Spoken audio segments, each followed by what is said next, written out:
one question and state your name and media. Minister Lose, please go ahead.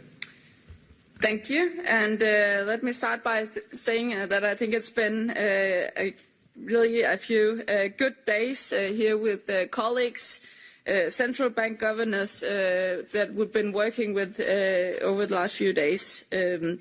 We focused on some of the most important and urgent challenges that Europe faces. How do we strengthen our productivity and competitiveness? Here, 1 year after Draghi, there is still a lot of work to do. How can Europe play an active role to shape our future in a geopolitical landscape that is changing? And there was a clear consensus that it's challenges that are closely knit together. A stronger European and resilient economy is a precondition for Europe to play a strong geopolitical role. We've discussed 4 main themes relating to competitiveness as the key to prosperity and security.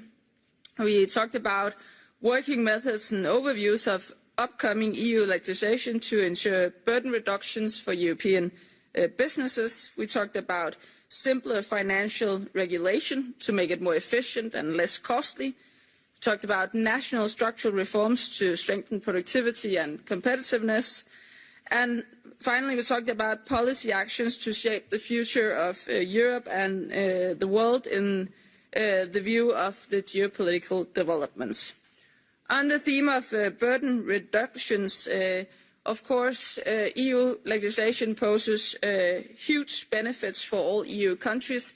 Could be a stronger single market, it could be green transition, it could be consumer protection, but burdens on European businesses are high, and it would be nice to have a better forward-looking method and overview of what's actually on the way, so that we can act to bring down burdens. It was a theme that attracted great interest among colleagues, and we would like to continue the work to improve working methods and overview of burdens from new legislation. The aim should be to get new legislation right the first time, and then at some point, hopefully, well, this will then also be done with doing omnibuses when we get it right also in the future. The second theme on a simpler financial regulation, we all know why we have made a lot of new regulations since the financial crisis, rightfully so. We need to safeguard financial stability, we need to safeguard our consumers, consumer protection, but it's completely fair to discuss how can the sheer amount and complexity of the regulation be brought down without, as I said, giving up on the very important goals of the regulation. We will take that work forward, aiming at some common principles to the ongoing work on simplification, so that we can use that as a stepstone to build a stronger and more efficient capital market in Europe as well. We had a discussion on national structural reforms. They are at least as important as common EU initiatives. Things we do at home is being amplified by what we do together in the EU and the other way around. And we had a very good exchange of views on which national reforms are most important and how to overcome the obstacles there will always be on the road towards reforms and stronger and resilient economies. And then finally, we had a discussion on the geopolitical tension that's rising. Russia's waging a war in Europe, and the international cooperation and trade is under pressure. We have to work closely together in Europe, and we have to do it with like-minded partners to have the power to shape our own future, as well as global developments. It was a really good discussion with good friends being among us, and we are very clear that we need to work closely together, building a strong economy with strategic autonomy and a strong defence, as well as cooperating with like-minded allies outside of the European Union on for example, free trade, climate. Yeah, this should be my remarks. Thank you, Stephanie. Good afternoon, everyone. Today's meeting saw a broad consensus around the need for Europe to act urgently to strengthen its resilience and strategic autonomy in face of challenging geo-economic and geopolitical developments. Europe must quickly find its place in a changing world to protect its citizens and to secure its long-term prosperity. Recent violations of Union's airspace, including yesterday's outrageous violation of Estonian airspace by Russian MiGs, underlines the need and urgency for Europe to take responsibility for its own security, as well as ramping pressure on Russian aggressor. Sanctions are crippling Russia's war economy. With our 19th sanctions package published yesterday, we propose to further ramp up the pressure on aggressor. We are widening the net in area of trade, financial services, energy and sanctions evasion, and we will not rest until the aggressor is stopped. More broadly, the EU is now taking bold and necessary steps to facilitate investment needed to increase our defence capabilities, including through €150 billion SAFE instrument and activation of the National Escape Clause. We also must support Ukraine by covering its financing needs in 2026 and 2027 and help it purchase military equipment it needs to sustain its fight for survival. This is why we continue to work on reparations law. We also need to reduce our strategic dependencies, including through diversifying our trade and deepening our partnerships around the world. Here, I also would like to thank Canada, Norway, the United Kingdom and Ukraine, all represented here today, as some of the EU's most valued partners. In today's world, it's more important than ever that we deepen cooperation among like-minded nations. Finally, we must continue to take decisive action to secure our long-term prosperity by implementing the competitiveness compass and continuing to deliver on the recommendations of the Draghi report. This brings me to another important discussion we held today on how reforms in member states can strengthen the EU's overall productivity and competitiveness. Because indeed many of the levers to enhance competitiveness are in the hands of member states in areas like education and skills, labour market policies, taxation, public administration and innovation ecosystems. Reforms by member states are therefore key. The European Commission is committed to play its part in coordinating and encouraging the implementation of such reforms. And the competitiveness compass provides us a comprehensive set of actions to be urgently taken at EU level to complement member states' efforts. These meetings provided also an important opportunity to present and engage in an exchange of the key pillar of the European Union's broader competitiveness agenda, simplification.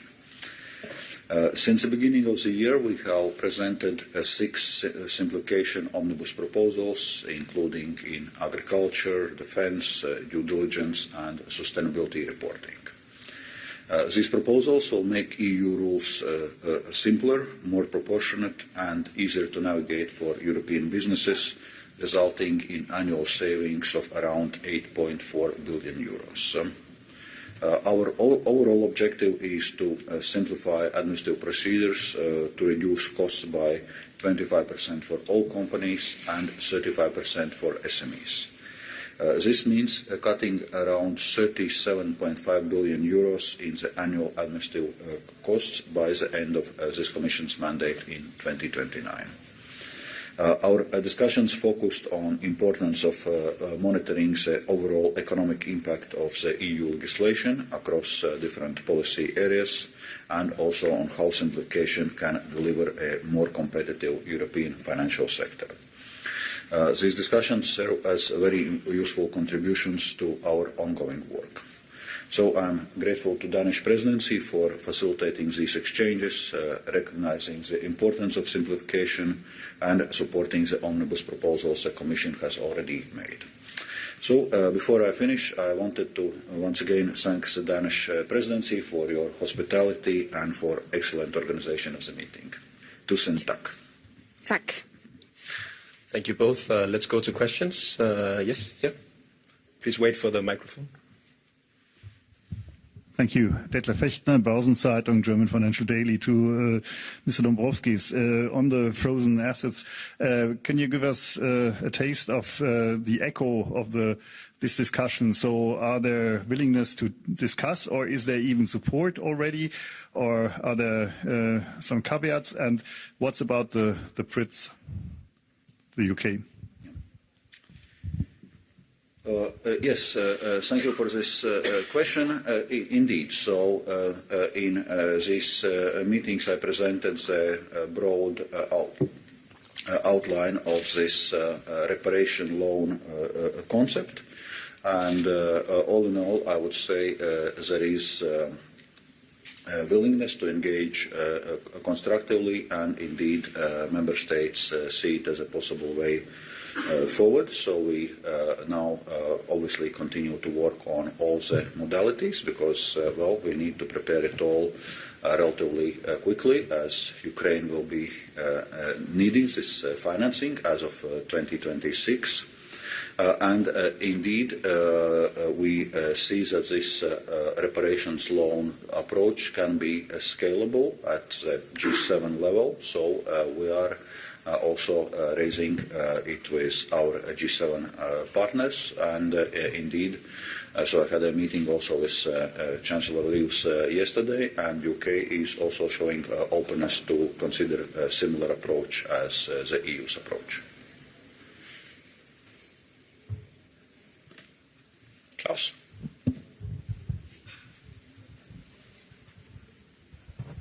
Klaus Djør, Fagpressebyrået. That is for the Commissioner.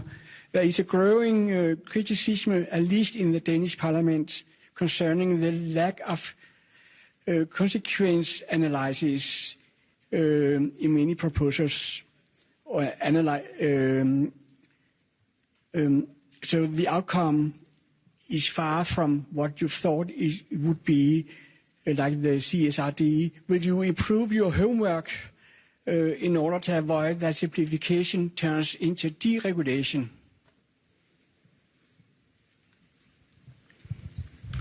Okay,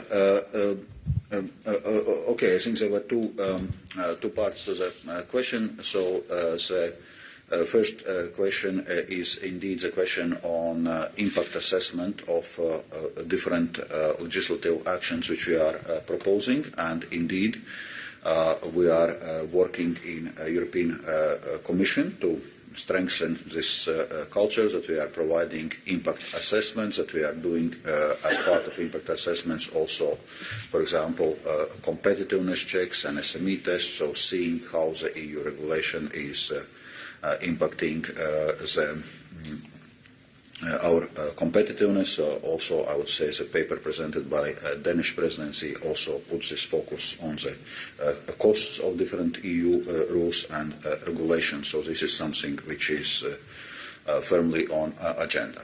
Of course, what is worth noting that what businesses and citizens really feel is not European Commission proposals, but what comes out of the legislative process. Therefore, we are raising it with the co-legislators, with the Council, with the European Parliament, the need also to impact assess substantial amendments which are being introduced during the legislative process, because that is the outcome which eventually concerns citizens and businesses. But on the broader point, we are indeed pursuing our simplification agenda, but we are not pursuing deregulation. So we are not moving away for our ambitious social and environmental standards. We are rather looking how to achieve our goals in a more efficient and less costly way. And if I just may add very quickly, as the Commission is saying, it's very important that if we want to have a view not only on simplifying the stock of the EU regulation, but making sure that the new flow has a reasonable proportion between burdens and costs and benefits, then better impact assessments, as the Commission always also says, not only on the Commission proposal but also on substantial amendments. That is vital, and it's also vital to have an overview on what's actually on the way. So we will be looking forward to working with the Commission on what's from here on that. Let's go here in the front.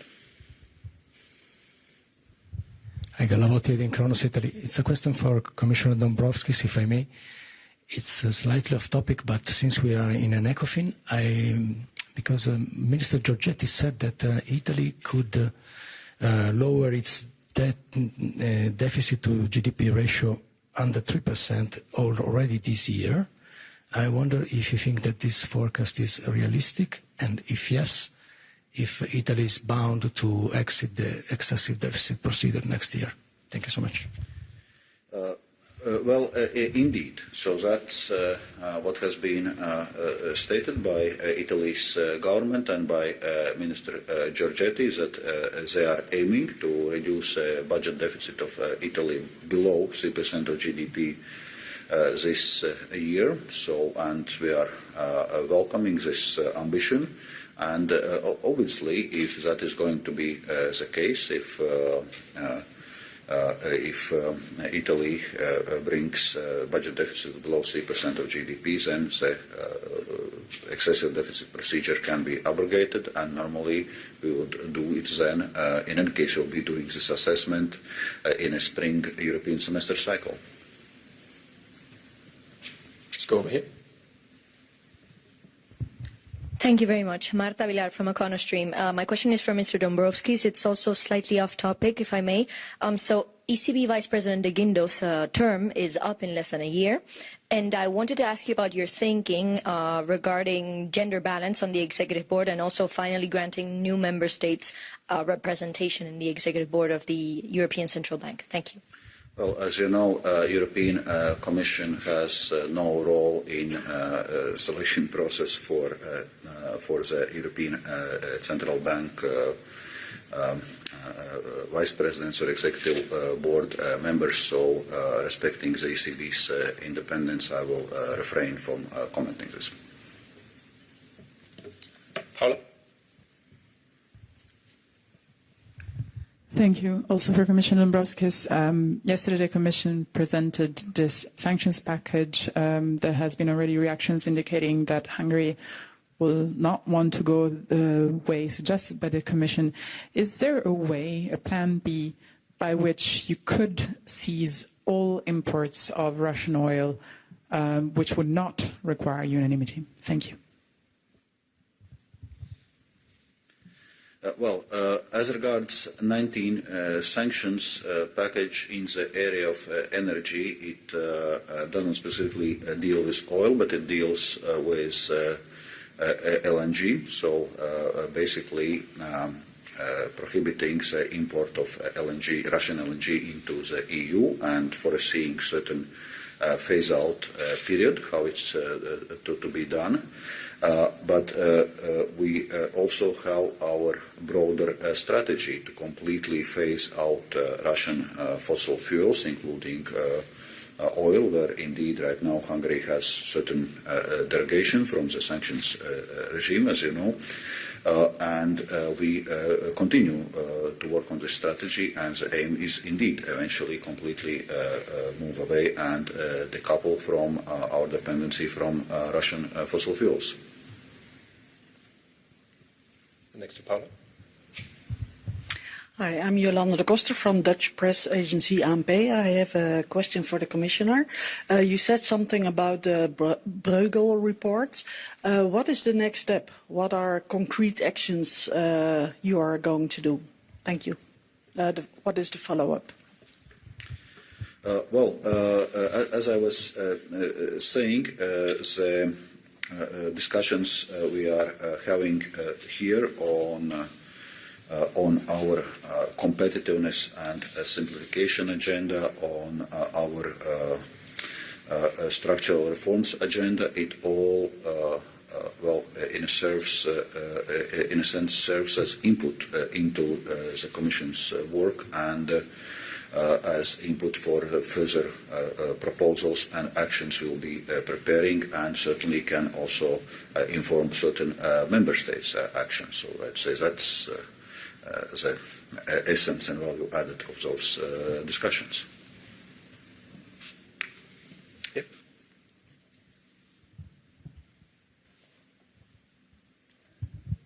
Thank you very much. Marco Bresolin, Italian newspaper La Stampa. Again, a question on the reparation loan.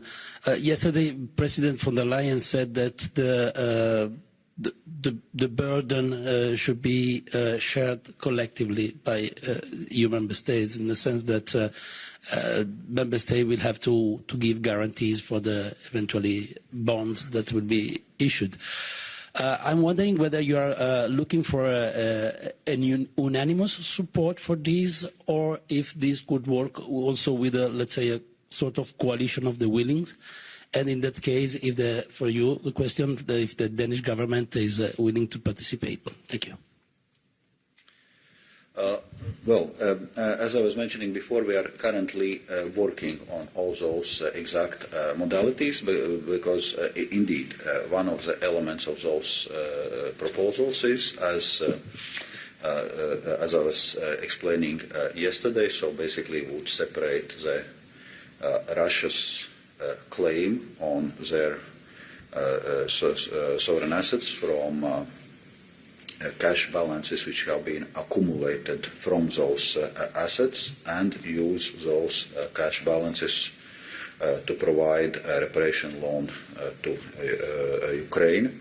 But correspondingly, we would need to provide guarantees to the financial institutions on which, in a sense, how a potential liability towards those Russian sovereign assets. So that's where those guarantees come into play. So right now we have presented or outlined the concept. We expect more detailed discussions in next month's ECOFIN on this subject. I would say the first reactions of member states had been broadly positive, and many member states recognize that it is a possible way forward. But on exact modalities, this is still a work ahead of us in the coming, I would say, weeks rather than months. And without commenting on any concrete proposals at the moment, because that's a step too early, and as the Commissioner said, we'll be returning to this in the coming month, then I can just say in general that the Danish government stands firmly and continuously behind Ukraine. We've done so since the war started, and we will continue to do so. So it will be our top priority to engage constructively with the Commission to find solutions to the financing needs of Ukraine. Politico. Hi, thank you. Catherine Carlson for Politico. On the financial regulation aspect, can you talk about any policies specifically that you're discussing simplifying? I mean, for instance, are you talking about loosening capital requirements for banks or reforming the scope of the SSM like the ECB's task force on simplification is talking about? Thank you. Well, should I just say from a starting point in general, as I also said in my introductory remarks, when we are talking about simplifying financial regulation, it's not another word for loosening the financial stability, and that means that when we are talking about consumer protection, talking about capital requirements and so on, things that are at the core of financial stability, that's not the aim with simplifying. Simplifying could be looking at the different levels of the regulation. It could be looking at reporting requirements and so on. So there's a lot of different ways to approach that, and we will be looking into that, as the Commission is already doing as well. And I think that the report we had made from New Financial shows that there is a potential to address this simplification agenda. Yeah, maybe just to complement some elements, indeed on those discussions on financial sector, I would say there was a broad agreement that actually the post-global financial crisis regulatory and supervisory framework which we have created serves us well. It ensures resilience of our financial sector. It ensures financial stability, and this is something which obviously needs to be preserved. So that's a basic premise. But indeed, we are looking at different aspects where simplification is possible. It's also true that we have now very voluminous legislative body in the area of financial services. There are also certain overlaps and inconsistencies which we can deal with. So at the European Commission level, we're already looking at the simplification in so-called level 2 legislation. Also, Commission is now preparing a communication on the competitiveness, international competitiveness of the EU's banking sector, because we obviously also need to follow the international level playing field issues, and notably in a context how, for example, US will be implementing the finalization of Basel III framework. European Central Bank, as it was noted, is also performing its own simplification exercise for supervision, and we expect their report, if I'm not mistaken, by December this year. There's also work streams on simplification by all three European supervisory authorities, so there is lots of work ongoing, and I would say there's also lots of expectations from industry, so I think we'll be able to deliver on this simplification without undermining the fundamentals of our financial regulation and supervision. So a few minutes left. I think we have time for one more question. No? Then thank you. And thank you for now. Thank you.